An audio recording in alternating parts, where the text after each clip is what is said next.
Hello sir. तो कुछ सवाल है जो कि बच्चे जानना चाहते हैं। आपका भी सिलेक्शन हुआ है तो आप बच्चों को क्या सलाह देना चाहोगे? देखो, मेरा बैंक पीओ में सिलेक्शन हुआ था, बट मैंने ज्वाइन नहीं किया क्योंकि मेरा जो अल्टीमेट टारगेट था वो मेरा यूपीएससी था।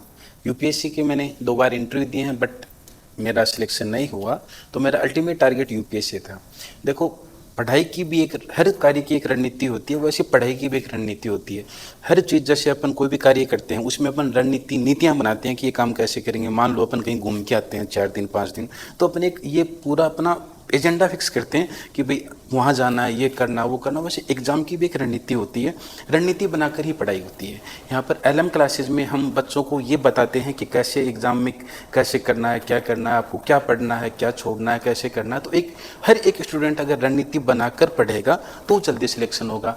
एग्जाम पैटर्न में हम ये भी बताते हैं कि आप कौन सा पेन यूज़ करते हो, हम ये भी बताते हैं। चूँकि हम यूपीएससी एस्पिरेंट में रह चुका हूँ, तो हमें भी ऐसे बताया जाता था कि V7 पेन यूज़ करो तो उससे स्पीड आएगी। हम भी बच्चों को ये बताते हैं कि आप यहाँ पर कौन सा पेन यूज़ करो, कैसे आप, मतलब ये भी बताते हैं कि आप कैसे बैठ के आप अपना जो कंप्यूटर पे जो पेपर होता है आप उसको कैसे दो, आपकी स्पीड कितनी होनी चाहिए, आपकी मतलब जो बैठने का पोस्चर है वो कैसा होना चाहिए। तो हम एक हर एक चीज़ को बच्चा अगर बारीकी से ऑब्जर्व कर ले, क्योंकि एग्ज़ाम है सिर्फ 1 घंटे का होता है, और उसको 1 घंटा भी नहीं मान के, हम 60 मिनट भी नहीं मान के, अगर हम 3600 सेकंड मानते हैं तो एक्चुअल में एग्जाम 3600 सेकंड का होता है। और उसमें हर एक एक सेकंड इंपॉर्टेंट होती है, जिसमें आपकी जो पेपर सोल्व करने का जो मतलब स्पीड है वो कैसा होना चाहिए, आपकी हाथ की स्पीड कितनी होनी चाहिए, और आपका जो मॉनिटर और जो आपका पेपर है उसके जो आई कॉन्टेक्ट हैं वो कितने होने चाहिए। हर एक चीज़ इंपॉर्टेंट होती है। तो पढ़ाई एक रणनीति बनाकर और एग्जाम की भी नीति बनाकर पढ़ाई करनी चाहिए।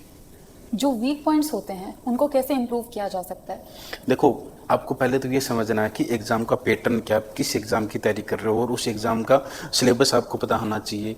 और फिर ये एग्ज़ाम में देखो, सबसे जो स्ट्रॉन्ग पॉइंट होता है कि बच्चा सब कुछ नहीं पढ़ सकता है, तो आपको क्या छोड़ना है वो ज़्यादा पता होना चाहिए, बजाय आपको क्या पढ़ना है। अगर आप छोड़ने वाला हिस्सा छोड़ दोगे तो बाकी बचा हिस्सा पढ़ सकते हो। सबसे दिक्कत ये होती है, अब जैसे मैं एसएससी की बात करूँ, मान लो उसमें जीएस का जो पार्ट आता है बहुत लंबा आता है, उसमें जैसे हिस्ट्री आती है, एंशिएंट मिडाइवल मॉडर्न, बहुत काफ़ी उसका वाइड एरिया हो जाता है, तो बच्चा इतना नहीं पढ़ सकता। तो उसमें से बच्चे को क्या छोड़ना है वो ज़्यादा इंपॉर्टेंट है। तो पढ़ाई में हमें ये पता होना चाहिए कि छोड़ना क्या है, उसके बाद जो बचेगा वो हम आराम से पढ़ लेंगे। तो बच्चों को हर चीज़ नहीं पढ़नी होती है। दूसरा ये है कि उसका एग्जाम का सिलेबस देखो, उसका पैटर्न समझो, पीवाईक्यू सोल्व करो, उसके अकॉर्डिंग आप अपनी एक रणनीति बनाओ। जैसे ऐसे भी होता है, जैसे बहुत से कोचिंग संस्थानों में अपन ने ऐसे देखा है कि एक ही मतलब बैच के अंदर सारी प्रतियोगिता परीक्षा की तैयारी करने वाले बच्चों को बैठा दिया जाता है। एसएससी अलग, बैंक वाले, एसएससी वाले, शिक्षक भर्ती वाले, रेलवे, पटवारी, जीडी, जो भी सारे बच्चे हैं, बोले क्या पढ़ना है, बोला मैथ पढ़नी, क्या पढ़ना है, रीजनिंग, बोला जो सारी बैठ के पढ़ लो। जबकि सबका सिलेबस अलग अलग होता है, सबका पैटर्न अलग अलग होता है। जीडी के मैथ यहाँ आती है, सीजीएल की मैथ वहाँ जाती है, जीएस सब अलग अलग होता है। तो एक तो ये है कि एक ही जगह बैठ के सारी बच्चों को बैठा दिया जाता है। एक तो कोचिंग संस्थान जो हैं उनको भी ये ध्यान रखना चाहिए कि हर एक लेवल है उसके अकॉर्डिंग बच्चे को तैयारी करानी चाहिए, बैच सेपरेट चलानी चाहिए। बहुत से कोचिंग संस्थानों में एक ही सारी बैच चला दिए जाते हैं। तो हर एक चीज़ का देख के और उस प्रकार उसकी तैयारी करनी चाहिए। एलएम क्लासेस को झुंझुनू में खोलने का विजन क्या है?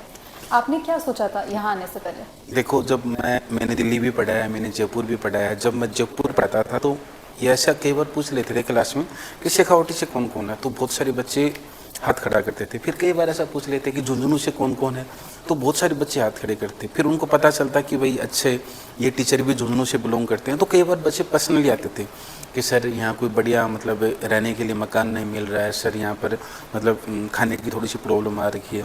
कई बार बहुत से बच्चे अब्सेंट होते थे 8-8 दिन, कि उनको पूछते कि बेटा आप अब्सेंट कैसे थे, सर घर में फंक्शन था।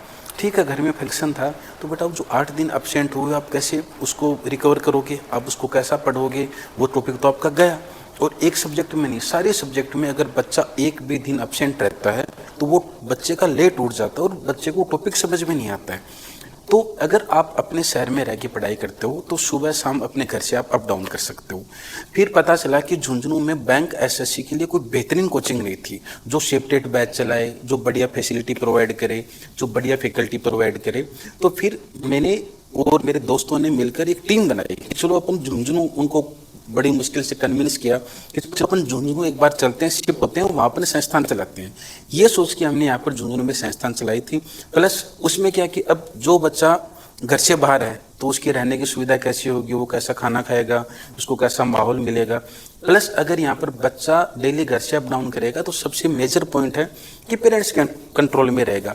अब बच्चा क्या है कि जैसे जैसे घर से बाहर निकलता है थोड़ा सा उसको आज़ादी मिलती है तो बच्चा ऐसे एकदम ये नहीं होता पढ़ाई छोड़ो, अपन एक बार थोड़ा घूम लेते हैं, अगली बार पढ़ लेंगे, बाद में पढ़ लेंगे, ऐसा होता है। तो बच्चे की लाइन भटकने के चांसेस ज़्यादा भी रहते हैं।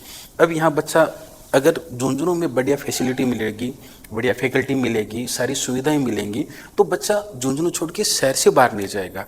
प्लस पेरेंट्स के भी कंट्रोल में रहेगा, पेरेंट्स उस पर ध्यान भी रख सकेंगे।